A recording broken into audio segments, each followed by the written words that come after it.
Who is the company that might be making the rumored Spyro Remaster? I honestly don't know.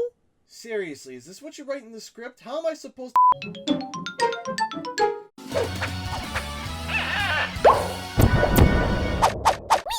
What's up guys, Canadian Gaia here, and back with some news that indirectly affects Spyro. What news was that? Well, it's Crash Bandicoot news.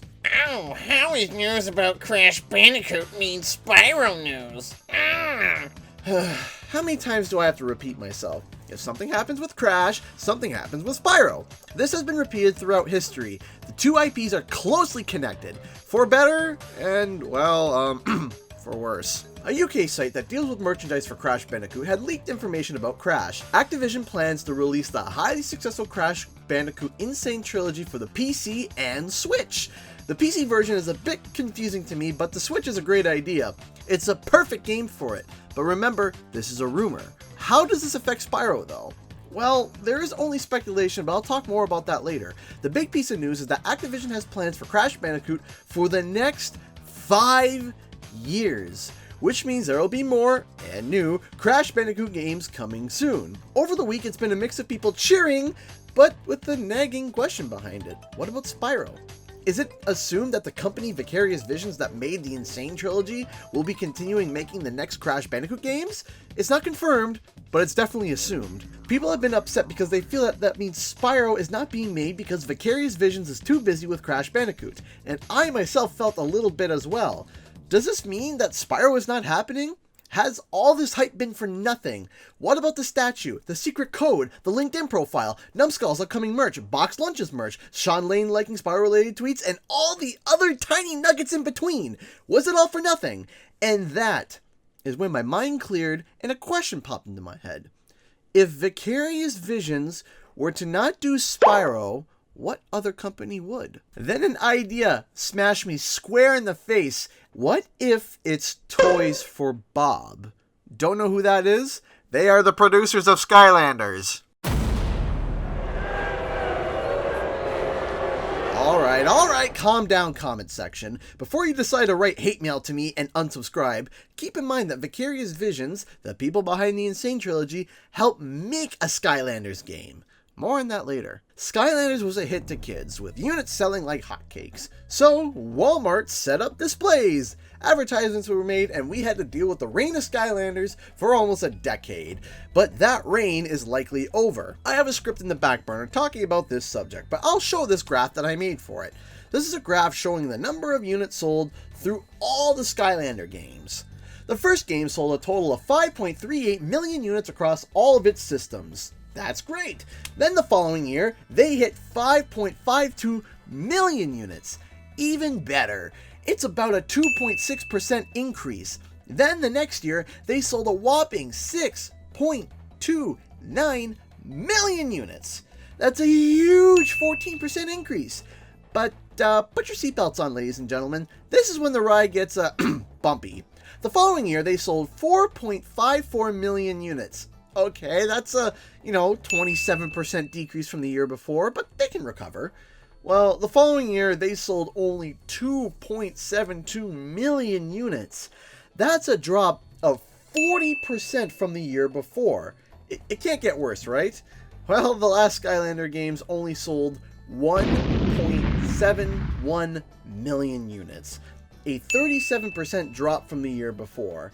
If they were to release Skylanders 7, and if they followed the pattern, even if I went easy on them and say that they would lose 25% from the year before, unless they release something amazing that brings everyone back, they would only sell about 1.28 million units. That's being nice. If I'm being realistic, I think it would be closer to a 32% drop. So, 1.16 million units. So, let's put it into a range. Skylanders 7, if they follow this pattern, would only sell 1.1 million to 1.35 million units. Also, did you know that they tried releasing a Skylanders card game called Skylanders Battlecast? I didn't, and it was a Cards to Life for mobile. It was released in June of 2016, and they closed the servers in September 2017, less than a year and a half later. Do you think investors in companies like Activision and Blizzard want to keep throwing money at this? I don't think so. Meanwhile, Crash Bandicoot has been out for less than a year, and yet reports say it is at 3.25 million copies sold, and that was on one console in under a year. Now we have rumors of it coming to Switch and PC. I think it will be bare minimum to break 5 million units sold. Then, 1 year ago, it was reported that Skylanders was being put on a hiatus, confirmed by an Activision quarterly call.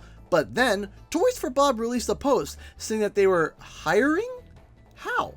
How could they be hiring after its last game as a whole could not break 2 million units over 4 consoles? What, after 2 months did Activision walk up to Toys for Bob and drop an inhuman amount of money and tell them to make another Skylanders game, even though the last 2 were complete failures and had been on a downhill slope at breakneck speed? I don't think so. Remember earlier when I said I would come back to Vicarious Visions? Well, Vicarious Visions is responsible for technically the worst version of Skylanders. Superchargers.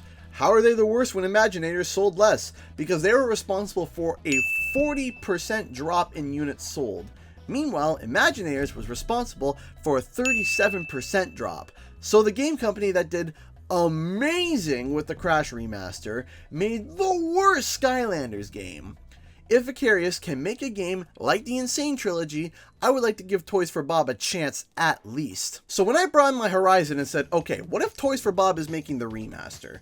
I looked at the release date of Skylanders Imaginators. It was October 13th, 2016. Now, normally when a new project pops up, a company will put a small team aside to start working on it about 6 months ahead of time, just to get the groundwork set up so that when the rest of the company hops on, they hit the ground running. The date that a lot of people are predicting for the new Spyro Remaster would be on its 20th anniversary, which is in 2018. If they were to release it around the time the first game was released, then it would be dropped in late 2018, so in the ranges of September to December. If Toys for Bob set aside 6 months before the release of Imaginators, and they aim for that target date, it would be 2.5 years of production. To compare that, reports say that Crash Bandicoot was made in 2 years with only the wire mesh frame of the levels, nothing else.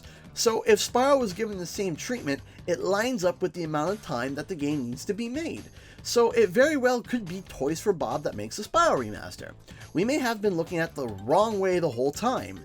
Another tidbit that I found is when Activision acquired the rights to Spyro and many other IPs, they offered Toys for Bob whatever IP they wanted from the new ones that they just acquired. They felt that they could take Spyro and do something with him. And they did alright.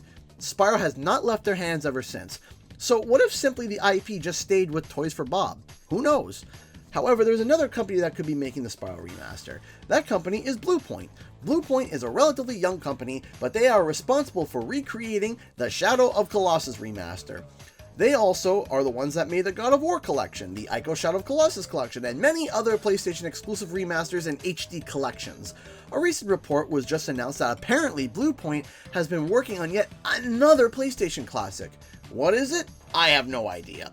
But it is possible that they're working on a Spyro Remaster. Here's the thing, Vicarious Visions may be still developing the Spyro Remaster, but the news of Crash Bandicoot having a 5-year plan of new future games may discredit that. Toys for Bob could be the ones behind it due to the fact that even though their main franchise was put on hiatus, they were still hiring for more people. The timing also lines up, even if they started right when Imagineers finished.